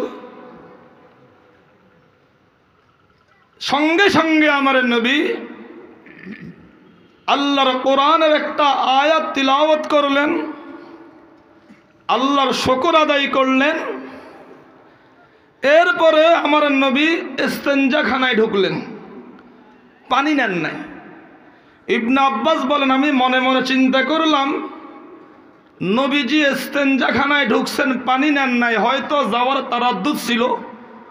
আমি ইস্তেঞ্জার বদনা ভর্তি করে 1 বদনা পানি ইস্তেঞ্জাখানার সামনে রেখে দিলাম। তিনি বলেন, আমি চিন্তা করলাম আমার নবী ইস্তেঞ্জা করবেন, নিশ্চয় অজুও করবেন। আমি অজুর বদনা ভর্তি করে 1 বদনা পানি অজুর জায়গায় রেখে দিলাম। মনে মনে চিন্তা করলাম নবী অজু করবেন, নিশ্চয় মেসওয়াকও করবেন। আমি একটা গাছের ঢাল ভেঙ্গে অজুর বদনার উপর রেখে দিলাম। কিছুক্ষণ পর আমার নবী ইস্তেঞ্জাখানা থেকে বের হলেন, জরুরত সারলেন। এরপরে তিনি দেখলেন অজুর বদনা অজুর জায়গায়, মেসওয়াকও আছে। প্রিয় নবী মেসওয়াক করলেন, অজু করলেন। ইবনে আব্বাস বলেন, আমি একটু দূরে দাঁড়িয়ে ভয়ে ভয়ে কাঁপতেছি। এমন সময় রহমতে আলম সাল্লাল্লাহু আলাইহি ওয়াসাল্লামের রহমতের নজর আমার উপরে পড়ে গেল। নবী ইবনে আব্বাসকে ডাক দিয়ে বললেন, আব্দুল্লাহ এদিকে আসো। ইবনে আব্বাস বললেন, আমি নবীর সামনে আসলাম। নবীজি জিজ্ঞাসা করলেন, আব্দুল্লাহ এই বদনা ভর্তি পানিগুলা কি তুমি রাখছো? ইবনে আব্বাস বললেন, জি ইয়া রাসূলুল্লাহ, আমিও তো রাখছি। রাখবে আর কে? অন্য কোনো মানুষ তো নাই। কেন রাখলা? ইবনে আব্বাস বললেন, আমি চিন্তা করলাম আল্লাহর হাবিব ইস্তেঞ্জাখানায় গেছে, নিশ্চয়ই পানি লাগবে, তাই ইস্তেঞ্জার পানি জায়গা মতো রাখলাম। মনে মনে চিন্তা করলাম আল্লাহর হাবিব অজু করবেন, তাই অজুর বদনা ভর্তি পানি রাখলাম। মনে মনে চিন্তা করলাম আল্লাহর হাবিব নিশ্চয়ই মেসওয়াকও করবেন, তাই গাছের ঢাল ভেঙ্গে অজুর বদনার উপর রেখে দিলাম। সঙ্গে সঙ্গে আল্লাহর হাবিব ইবনে আব্বাসের মাথায় হাত দিয়ে বললেন, আল্লাহুম্মা ফাক্কিহু ফিদ্দীন ওয়া আল্লিমহুল কুরআন। ও মাওলা, এই ছোট বাচ্চা আব্দুল্লাহ ইবনে আব্বাসকে দ্বীনের একজন বড় ফকিহ বানিয়ে দাও, এবং কোরআনের যত ইলম আছে, যত জ্ঞান আছে, তাফসীরের যত উলুম আছে, সব কিছু এই বাচ্চাকে তুমি দান করে দাও। আল্লাহর হাবিব গভীর রাত্রে দোয়ার তীর মেরে দিছে। গভীর রাত্রে বিশ্বনবীর দোয়ার বরকতে সাহাবায়ে কেরামের মধ্যে বয়সের দিক দিয়ে সর্বকনিষ্ঠ হওয়া সত্ত্বেও আব্দুল্লাহ ইবনে আব্বাস রাইসুল মুফাসসিরিন সর্বশ্রেষ্ঠ মুফাসসিরে কোরআন হয়ে গিয়েছিলেন। হযরত আলী আব্দুল্লাহ ইবনে আব্বাসকে ডাক দিলেন, ডাক দিয়ে বললেন, আব্দুল্লাহ, এই লোকগুলা তো আমার কাছে আলিফ লাম মিমের অর্থ জানতে চায়, আমি তো কিছু বলতে পারলাম না, তোমার পক্ষে সম্ভব হইলে তুমি কিছু বলে দাও। আব্দুল্লাহ ইবনে আব্বাস বললেন, যেই আলিফ লাম মিমের অর্থ নবীজি বলেন নাই, আমরাও প্রশ্ন করি নাই, এখন এর অর্থ সম্বন্ধে প্রশ্ন করাটাই হবে অন্যায়, বেদাত। হযরত আলী বললেন, এই কথাটা আমিও বলছি, এখন এদের একটা ঈমানি আবেগ, ঈমানি জজবা, জনসাধারণ কোন মুসলমানের দ্বীনি বিষয়ে ঈমানি আবেগ দেখা দিলে এটার মূল্যায়ন করা জরুরি। এখন আমি তো কিছু বলতে পারলাম না, তোমার পক্ষে যদি সম্ভব হয় বাবা তুমি কিছু বলে দাও, আলিফ লাম মিমের কি অর্থ হইতে পারে। ইবনে আব্বাস পড়ে গেলেন মহাবিফাকে, কিছুক্ষণ চিন্তা করে বললেন, দেখুন, যেই আলিফ লাম মিমের অর্থ তাফসীর নবী করেন নাই, এর তাফসীর করার ক্ষমতা দুনিয়ার কারো মধ্যে নাই। আপনি অনুমতি দিলে আমি একটু তাবিল করতে পারি। তাবিল বলা হয় আনুমানিক কথা, তাফসীর হইল অকাট্য নিখুঁত কথা, আর তাবিল আনুমানিক কথা। ইবনে আব্বাস বললেন, আমি কিছু তাবিল করতে পারি, এটা আমার অনুমান, এটা ঠিক হইতেও পারে নাও হইতে পারে। সেটা হইল, ইবনে আব্বাস বলেন, আমার মনে হয় আলিফ অর্থ আল্লাহ, লাম অর্থ জিবরাইল, মিম অর্থ মুহাম্মদুর রাসূলুল্লাহ সাল্লাল্লাহু আলাইহি সাল্লাম। সুতরাং আলিফ লাম মিমের অর্থ দাঁড়ায় এই কোরআন আল্লাহর পক্ষ থেকে জিবরাইলের মাধ্যমে মুহাম্মদুর রাসূলুল্লাহ সাল্লাল্লাহু আলাইহি ওয়াসাল্লাম এর উপর অবতীর্ণ হয়েছে। অথবা ইবনে আব্বাস বলেন, আমার মনে হয় আলিফ অর্থ আনাল্লাহ, লাম অর্থ লি, মিম অর্থ মুলক। আলিফ লাম মিমের অর্থ দাঁড়ায় আনাল্লাহ ওয়ালিয়াল মুলক, আমি একমাত্র আল্লাহ, দুনিয়া আখিরাতের সার্বভৌমত্বের মালিক একমাত্র আমি। মুহতারাম হাজিরিন, দুনিয়া আখিরাতের সার্বভৌমত্বের মালিক কে? নাকি জনগণ? সকল ক্ষমতার উৎস কে? আজ আমাদের মধ্যে একটা ভুল আছে, আমরা ভুলবশত অনেকেই বলে থাকি জনগণই সকল ক্ষমতার উৎস, সবাই বলে নাউজুবিল্লাহ। খবরদার, স্পষ্ট শিরক। জনগণ সকল ক্ষমতা দূরের কথা, কোন ক্ষমতার মালিক না। সকল ক্ষমতার মালিক কে? সকল ক্ষমতার উৎস কে? ওয়ান্নাল কুওয়াতা লিল্লাহি জামিআ। ইবনে আব্বাস বলেন, আলিফ অর্থ আনাল্লাহ, লাম অর্থ লি, মিম অর্থ মুলক। সুতরাং আলিফ লাম মিমের অর্থ দাঁড়ায় আনাল্লাহ ওয়ালিয়াল মুলক, আমি একমাত্র আল্লাহ, সার্বভৌমত্বের মালিক, সকল ক্ষমতার মালিক একমাত্র আমি। ইবনে আব্বাস বলেন, আলিফ লাম মিম দ্বারা এই অর্থ হইতে পারে। যাই হোক, ইবনে আব্বাস এই তাবিল করে তাদের মনের যে আবেগ ছিল সেই আবেগকে দূর করলেন। সেইখান থেকে আমাদের মাযহাবের ইমাম আবু হানিফা রহমতুল্লাহি আলাইহি বলেন, রাইসুল মুফাসসিরিন আব্দুল্লাহ ইবনে আব্বাস তাবিলের দরজা খুলে দিছে। যদি ইবনে আব্বাস তাবিল না করতেন তাহলে পরবর্তীতে কারো জন্য তাবিল করাও জায়েজ হইতো না। ইবনে আব্বাস যেহেতু তাবিলের দরজা খুলে দিছে, পরবর্তীতে যুগে যুগে বিভিন্ন ওলামায়ে কেরাম আলিফ লাম মিমের বিভিন্ন তাবিল করছেন, বিভিন্ন ব্যাখ্যা করছেন। এর সব কয়টি অর্থ বলার সময়ও নাই, সেই শক্তিও নাই। আপাতত একটা তাবিল বলবো। আলিফ লাম মিম নিয়ে একটা তাবিল করছিলেন যোগ শ্রেষ্ঠ দার্শনিক, বিশ্বশ্রেষ্ঠ কবি আল্লামা ডক্টর ইকবাল রহমতুল্লাহি আলাইহি। এই তাবিলটা সমস্ত ওলামায়ে কেরাম পছন্দ করছেন, সবচেয়ে সুন্দর তাবিল। ডক্টর ইকবাল মরহুম আলিফ লাম মিমের তাবিল করতে গিয়ে বলেন, গো সরাপা কৈফ উশরত হয় সরাবে জিন্দগি, গো সরাপা কৈফ উশরত है शराबे जिंदगी, अश्क भी रखता है दामा में सहाबे जिंदगी, मौज गम पर रक्स करता है हुबाबे जिंदगी, है अलम का सूर भी जुज़्वे किताबे जिंदगी। इकबाल मरहुम बोलेन दुनियार मानुष এই দুনিয়ার মধ্যে কেউ চির সুখীও না, কেউ চির দুঃখীও না। এই দুনিয়ার প্রত্যেকটা মানুষ কখনো সুখী কখনো দুঃখী। কি বলেন? কারণ একজন মানুষ যদি চির সুখী হইতো তাহলে দুঃখ কি জিনিস সে বুঝতো না, আরেকজন মানুষ যদি চির দুঃখী হইতো তাহলে সুখ কি জিনিস সে বুঝতো না। আল্লাহ প্রত্যেকটা মানুষকে কখনো সুখী কখনো দুঃখী করে সুখ এবং দুঃখ বুঝার একটা সুযোগ সৃষ্টি করে দিয়েছেন। তো ইকবাল মরহুম বলেন, গো সরাপা কৈফ উশরত হয় সরাবে জিন্দগি, আজকো ভি রখতা है दामा में सहाबे जिंदगी।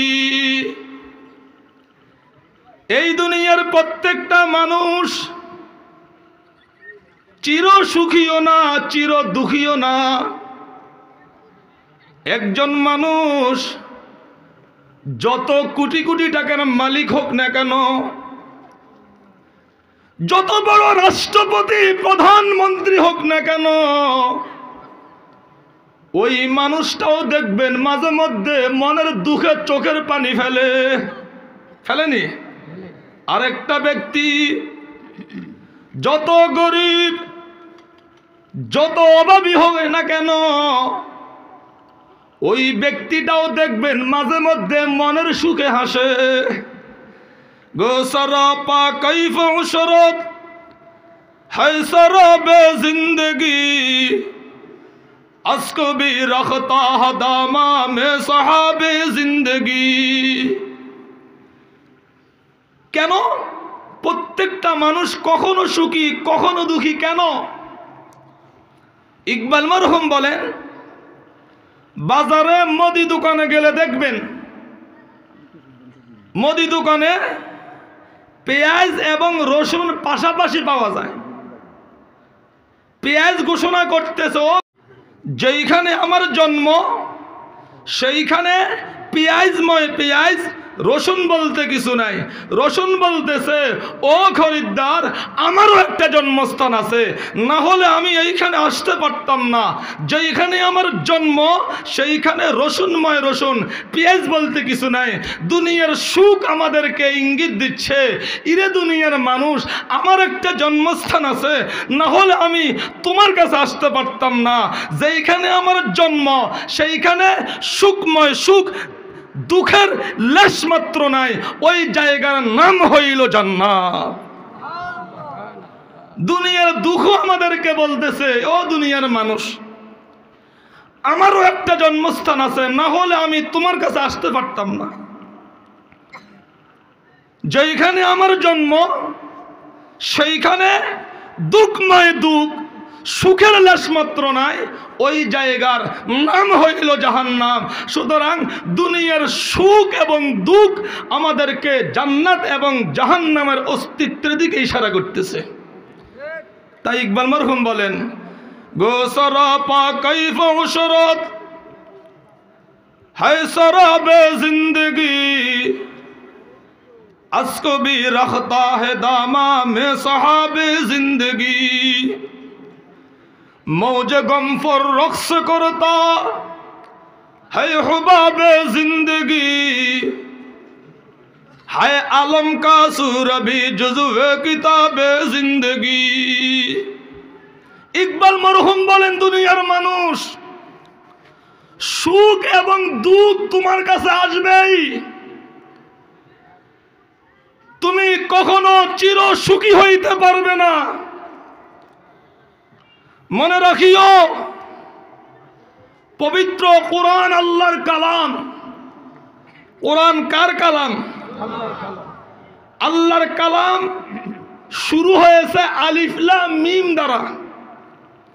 ইকবাল মরহুম বলেন আলিফ লাম মিম কে একসাথে মিলাইলে হয় আলম। আলিফ লাম মিম কে মিলাইলে হয় আলম। আলম শব্দের অর্থ দুঃখ, কষ্ট, যন্ত্রণা, বিপদ, মুসিবত। অর্থাৎ কোরআন আল্লাহর কালাম সর্বপ্রথম আলম বুকে জায়গা দিয়েছে, দুঃখ, কষ্ট, যন্ত্রণা বুকে জায়গা দিয়েছে। সুতরাং কোরআনের জীবনের মালিক হইতে হইলে দুঃখ, কষ্ট, যন্ত্রণা বুকে ধারণ করতে হবে, তাহলেই কোরআনের জীবনের মালিক হওয়া যাবে। ঘরে আরামে বসে বসে কোরআনের মালিক হবে। কোরআন বলে এই ব্যক্তিরা আমার কাছে আসিও না। मौज गम फर रक्स करता है हुबाबे जिंदगी, है आलम का सूर भी जुज़्वे किताबे जिंदगी। तो मुहतरम हाजिरीन,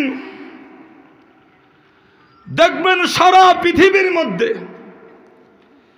जेखानेई कोनो मानुष निर्यातित हय खोज नीले देखा जाए निर्यातितरा मुसलमान। आज काश्मीरे मुसलमानदेर रक्त झरे, मियांमारे रोहिंग्या मुसलमानदेर रक्त झरे, फिलिस्तीने मुसलमानदेर रक्त झरे, चेचनिया, बसनिया, पृथिवीर जेखानेई मानुषेर रक्त झरे खोज नीले देखा जाए এই নির্যাতিতরা মুসলমান। মুসলমানের রক্ত কেন ঝরতেছে? আল্লাহ রাব্বুল আলামিন বলেন এই পৃথিবীর জমিন এটা বসবাসের জায়গা না, মুসাফিরের বেশে তোমাদেরকে পাঠিয়েছি। আল্লাহর কোরআন তোমাদেরকে দিয়েছি। আমার এই কালাম আলমকে বুকে জায়গা দিয়েছে, দুঃখ, কষ্ট, যন্ত্রণা বুকে জায়গা দিয়েছে। সুতরাং কোরআনের জীবনের মালিক হইতে হইলে বুকের তাজা রক্ত ঢালতে হবে, কষ্ট সহ্য করতে হবে, না হলে তুমি কোরআনের প্রেমিক হইতে পারবে না। তাই আল্লাহর এক আশিক বলেন গা খলিল খেশরা দর নারে গুলজারা কুনি, ও মালিক যুগে যুগেই তুমি তোমার প্রিয় বান্দাদেরকে বহু কাঁদাইছো। তোমার প্রিয় বান্দাদের বুকের রক্ত বহু ঝরিয়েছো। তোমার প্রিয় বান্দাদেরকে না কাঁদাইলে, এদেরকে বিপদে মুসিবতে না ফেললে মাওলা তুমি বুঝি মজা পাও না। গা খলিল খেশরা দর নারে গুলজারা কুনি, ও মাওলা হযরত ইব্রাহিম খলিলুল্লাহ তোমার প্রেমিক ছিলেন, তোমার বন্ধু ছিলেন, কিন্তু বিনা পরীক্ষায় নয়। নমরুদ নামক দুশ্মনের আগুনের কুণ্ডুলির মধ্যে তুমি তোমার খলিলকে নিক্ষেপ করছো। কি বলেন? তিনি সেই খোদা ইব্রাহিম খলিলুল্লাহকে নমরুদের আগুনে নিক্ষেপ করছেন। ইকবাল মরহুম তাই বলেন आगे है औलाद इब्राहिम है नमरूद है, आगे है औलाद इब्राहिम है नमरूद है, फिर किसी को और किसी का इम्तिहान मकसूद है। ও দুনিয়ার মানুষ, আগুনও আছে। নমরুদের সেই আগুন আজও দুনিয়াতে আছে। ইব্রাহিম নবী যদি দুনিয়াতে নাই, ইব্রাহিম নবীর আওলাদ আমরা দুনিয়াতে আছি। নমরুদ যদিও দুনিয়াতে নাই, নমরুদের প্রেতাত্মারা দুনিয়াতে আছে। তাই ইকবাল মরহুম বলেন আগুনও আছে, আমরা আওলাদ ইব্রাহিম আছি, তোরা নমরুদের প্রেতাত্মারা আসদ।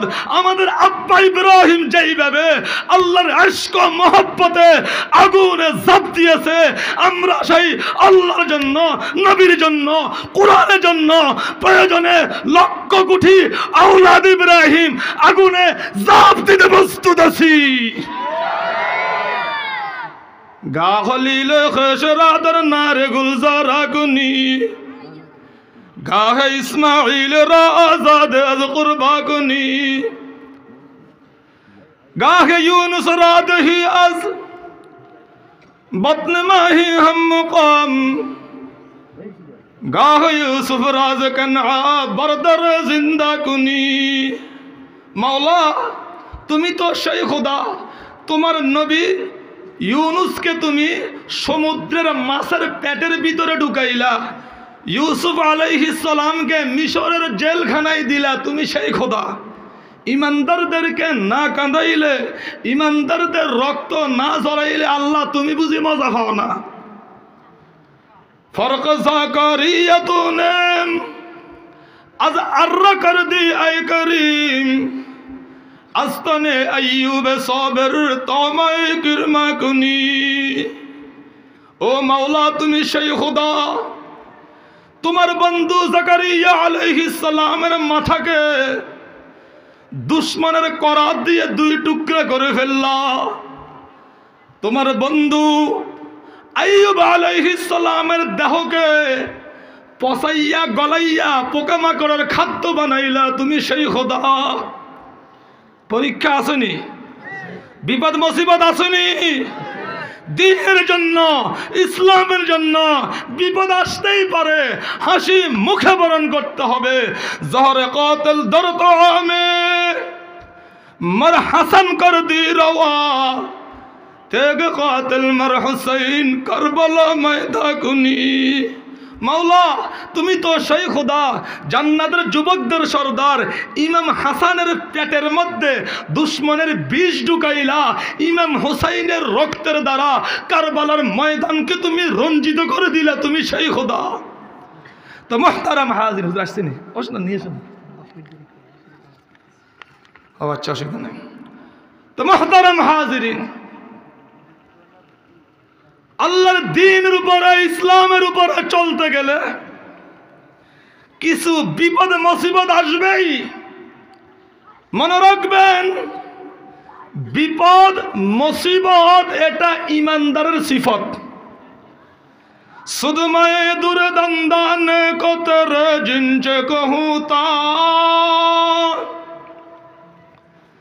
सुध मैं दुर्दंदान को तर जिंच कहूता, कि उनके हक में तूने भलाई की दुआ है। ओगो अल्लाहर हबीब अपनी रहमतुल लिल आलमीन, আপনি হইলেন রব্বুল আলামিনের সবচেয়ে খাস বন্ধু। তবে বিনা পরীক্ষায় নয়, তায়েফের ময়দানে দেহের রক্ত ঝরিয়েছেন, উহুদের ময়দানে দান শহীদ করেছেন, খন্দকের ময়দানে পেটের মধ্যে আপনি পাথর বেঁধেছিলেন। তো মুহতারাম হাজিরিন, আমরা সেই নবীর উম্মত যেই নবী তায়েফে রক্ত দিয়েছে, খন্দকে রক্ত দিয়েছে, খাইবরে রক্ত দিয়েছে, সেই নবীর উম্মত আমরা। আল্লাহর দ্বীনের জন্য, ইসলামের জন্য, দেশের স্বাধীনতা সার্বভৌমত্ব রক্ষার জন্য নবীর আশিক হিসাবে প্রয়োজনে আমরা সবাই বুকের তাজা রক্তগুলো ঢেলে দিতে প্রস্তুত আছি। ইকবাল মরহুম আলিফ লাম মিম থেকে এই তাবিলটা করছেন, আলিফ লাম মিমকে মিলাইলে হয় আলম। আলম শব্দের অর্থ দুঃখ, কষ্ট, যন্ত্রণা। কোরআন সর্বপ্রথম আলম বুকে জায়গা দিয়েছে, দুঃখ, কষ্ট, যন্ত্রণা বুকে জায়গা দিয়েছে। কোরআনের জীবনের মালিক হইতে হইলে এইরকম দুঃখ, কষ্ট, যন্ত্রণাকে বুকে জায়গা দিতে হবে। তো মুহতারাম হাজিরিন, যুগে যুগে আল্লাহর প্রিয় বান্দা বান্দিরা কিরকম বিপদে মুসিবতে পড়েছিলেন, ইতিহাস থেকে সংক্ষেপে একটা ঘটনা বলছি, হজরত আসবেন একটু পরেই।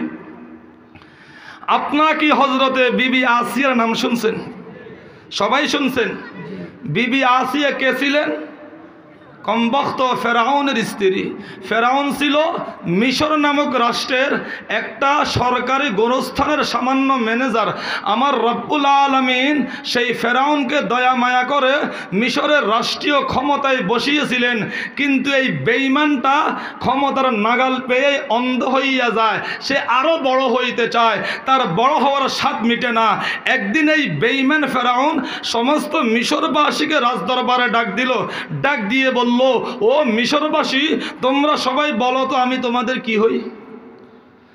মিশরবাসী বলল, কেন, আপনি আমাদের রাজা। ফেরাউন বলল, আরে না, আমি শুধু তোমাদের রাজা নই, আনা রব্বুকুমুল আলা, আমি তোমাদের বড় খোদা। নাউজুবিল্লাহ। মাজ্জে আর ছোট না, হাতে বড় খোদা দাবি করছে। মিশরবাসী ছিল লুবি, মনে মনে চিন্তা করলো ফেরাউনকে খোদা মানলেই তো বড় বড় চাকরি পামো, পদ পামো। তাই উপস্থিত জনগণ অধিকাংশ বলেই ফেললো, জি মহারাজ, ঠিক আছে, আপনি আমাদের বড় খোদা। শুধুমাত্র বনি ইসরায়েলের কয়েকজন আলেম আর আল্লাহর বান্দি হযরতে বিবি আসিয়া, আল্লাহু আকবার, আল্লাহর বান্দি হযরতে বিবি আসিয়া ফেরাউনকে খোদা স্বীকার করে নাই। হযরতে বিবি আসিয়া যদিও ফেরাউনের সাথে একসাথে চলে, একসাথে খায়, এমনকি রাত্রে একই বিছানায় ঘুমায়, কিন্তু আল্লাহর বান্দি হযরতে বিবি আসিয়ার দিলের মধ্যে স্বামী এটার জায়গা নাই। আল্লাহর বান্দি হযরতে আসিয়া রাত যখন গভীর হয়ে যাইত, গভীর রাত্রে বন জঙ্গলের ভিতরে ঢুকে অত্যন্ত চুপে চুপে রব্বুল আলামিনের কুদরতি কদমে সেজদায় লুটিয়ে পড়তেন। আরেফে রুমি বলেন, বজাহির তুঝে তাজাহুদ ই জমি কুন, বাবাতেন তুঝে তাদর আরশ বরি কুন। আল্লাহর বান্দি হযরতে বিবি আসিয়া যদিও বাহ্যিকভাবে সেজদা দিতেন নামাজের মুসল্লায়, কিন্তু এই সেজদা গিয়ে পড়তো সরাসরি আরশে মহল্লায়। জালিম ফেরাউন কোনোদিন বুঝতেও পারেনি। একদিন হযরতে আসিয়া হাতের মধ্যে তেল নিয়ে বিসমিল্লাহির রহমানির রহিম বলিয়া মাথায় মাখতে লাগলেন। জালিম ফেরাউন আজকে পিছন থেকে শুনে ফেলছে। বিবি আসিয়ার জবানে আল্লাহর নাম শুনে ফেরাউনের মাথা গরম। ধমক দিল, আসিয়া, তুমি কার নামটা মুখে নিলা? আল্লাহর বান্দি আসিয়া চুপচাপ, কারণ সত্য বললে ধরা খেয়ে যান, আবার মিথ্যা বললে আমার আল্লাহ নারাজ হয়, তাই তিনি চুপচাপ। ফেরাউন আবার ধমক দিল, আসিয়া, সত্য করে বলো, কার নামটা মুখে নিলা? আল্লাহর বান্দি আসিয়া চুপচাপ। এমন সময়ে আরশ আজিম থেকে আলহাম এসে গেল, ও আমার প্রিয় বান্দি আসিয়া, তোমার তাওহীদ আর ঈমানের বিষয়টি আর গোপন নয়, এবার প্রকাশ করিয়া দাও। আর মনে রাখিও, ঈমানের উপরে চলতে গেলে কিছু বিপদ মুসিবত আসতে পারে, প্রস্তুতি নাও। আমি আল্লাহ বিনা পরীক্ষায় কাউকে বন্ধু হিসেবে গ্রহণ করি না। আমার বন্ধু সেই হবে যে আমার জন্য বুকের তাজা রক্ত দিতে পারবে। আল্লাহর পক্ষ থেকে ইঙ্গিত পেয়ে হযরতে বিবি আসিয়া হাসি মুখে ফেরাউনকে বলল, তুমি এমন কেন করতেছ? আমি আর কার নামটা মুখে নিলাম? তোমার মালিক, আমার মালিক, সমস্ত কায়নাতের যিনি মালিক, আমি সেই রব্বুল আলামিনের নামটাই তো মুখে নিয়েছি। ফেরাউন বলল, কি কইলা? আমি ছাড়া আবার অন্য কোনো খোদা আছে নাকি? বিবি আসিয়া বললেন, তোমার মাথা নষ্ট হয়েছে নাকি? দেখো, তুমি আমার স্বামী, আমি তোমার স্ত্রী। দুনিয়ার কোনো স্ত্রী কোনো স্বামীর ক্ষতি চায় না, আমিও চাইব না।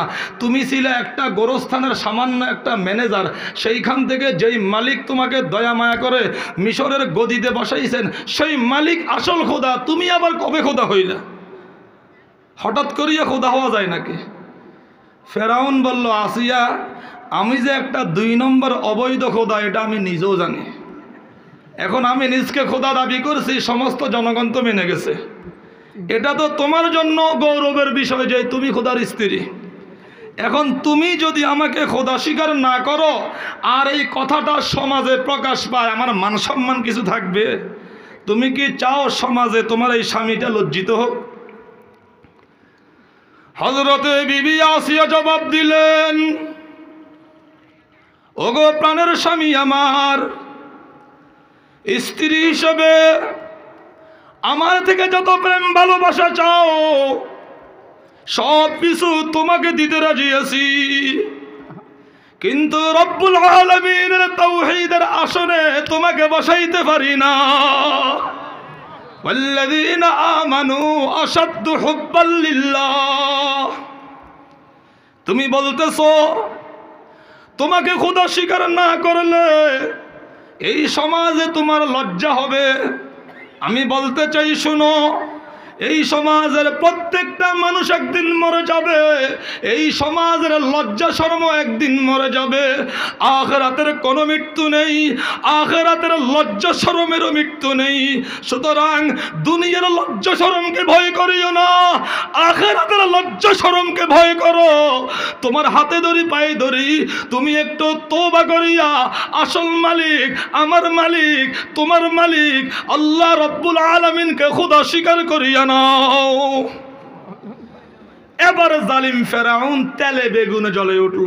এটাই বেঈমান নাস্তিক সন্ত্রাসীদের স্বভাব। এরা ভালো কথা শুনলেও তেলে বেগুনে জ্বলে উঠে। ফেরাউন বলল, আসিয়া, আমার সামনে বেশি পণ্ডিতি দেখাইও না। হয় আমাকে খোদা স্বীকার করো, না হলে কঠোর শাস্তি দিয়ে তোমাকে বুঝাইয়ে দিব আমি কত বড় খোদা। বিবি আসিয়া জবাব দিলেন, ও ফেরাউন, শুনো, মিশরের রাষ্ট্রপতি হিসেবে তোমার কিছু ক্ষমতা আছে আমি জানি, কিন্তু মনে রাখিও তোমার ক্ষমতার চেয়ে আমার রব্বুল আলামিনের ক্ষমতা আরো কোটি কোটি গুণ বেশি। এ জাহা মাহদুদ আখুদ বেহদাস, নফসে সুরত পেশ আমানা সদাস। ও ফেরাউন, তুমি যেমন তুচ্ছ দুর্বল নগণ্য, তোমার শাস্তিটাও হবে তুচ্ছ দুর্বল নগণ্য। আমি আসিয়া বরদাস্ত করতে পারবো। আমার রব্বুল আলামিন যেমন সবল, তার শাস্তিটাও হবে তত কঠোর। আমার রব্বুল আলামিনের শাস্তি আমি বরদাস্ত করতে পারবো না। সুতরাং যত কথাই বলো, এই হৃদয়ে যেই রব্বুল আলামিনকে জায়গা দিয়েছি, সেই হৃদয়ের মধ্যে তোমার মতো ফেরাউনকে কখনো বসাইতে পারি না। এবার জালিম ফেরাউন ঘোষণা দিল, ও মিশরবাসী, আমার স্ত্রী আসিয়া আমাকে খোদা মানে না। অমুক দিন অমুক ময়দানে প্রকাশ্য গণ আদালতে আসিয়ার বিচার হবে, তোমরা সবাই চলে আসিও। ফেরাউনের ঘোষণা মতো নির্দিষ্ট তারিখের নির্দিষ্ট ময়দানে অগণিত লক্ষ লক্ষ মিশরীয় জনতা হাততালি দিদি উপস্থিত হয়ে যায়। জালিম ফেরাউন আল্লাহর বান্দি হযরতে বিবি আসিয়াকে লক্ষ লক্ষ জনতার সামনে দাঁড় করিয়ে দিল। জালিম ফেরাউন আল্লাহর বান্দি হযরতে বিবি আসিয়াকে সম্পূর্ণ উলঙ্গ করে ফেলল। বিশাল একটা কষ্টের সাথে হযরতে বিবি আসিয়ার ডান হাতের মধ্যে একটা লোহার পেরেক, বাম হাতে একটা লোহার পেরেক, ডান পায়ে একটা লোহার পেরেক, বাম পায়ে একটা লোহার পেরেক মেরে দিল। আল্লাহর বান্দি হযরতে বিবি আসিয়ার দেহের মধ্যে 4টা লোহার পেরেক, লড়ার মতো কোনো ক্ষমতা নাই, বলার মতো কোনো শক্তি নাই। বিবি আসিয়ার পক্ষে কথা বলার মতো একটা লোক মিশরের জমিনে নাই। হযরতে বিবি আসিয়া শুধু আকাশের দিকে চেয়ে চেয়ে কাঁদতেছেন। फरियाद है कि निकले दम तुम्हारे सामने, मैं तुम्हारे सामने हो खुदा तुम हमारे सामने। এমন সময়ে ফেরাউনের একজন মন্ত্রী ছিল হামান। হামান বিবি আসিয়ার কানে আস্তে আস্তে বলতে লাগলো, ওগো আসিয়া, এখনো তোমার সময় আছে, ফেরাউনকে খোদা স্বীকার করে নাও, তোমার চিকিৎসার ব্যবস্থা করা হবে, তোমাকে মান সম্মান ইজ্জত দেওয়া হবে। হামানের মুখে এই কথা শুনে আল্লাহর বান্দি হযরতে বিবি আসিয়ার চলে আসছেন, আলহামদুলিল্লাহ হযরত চলে আসছেন। আল্লাহ রাব্বুল আলামিন আমাদের সবাইকে দ্বীনের উপর, ইসলামের উপর ইস্তেকামত থাকার তৌফিক দান করুক, আমিন। ওয়া আখিরু দাওয়ানা আলহামদুলিল্লাহি রাব্বিল আলামিন।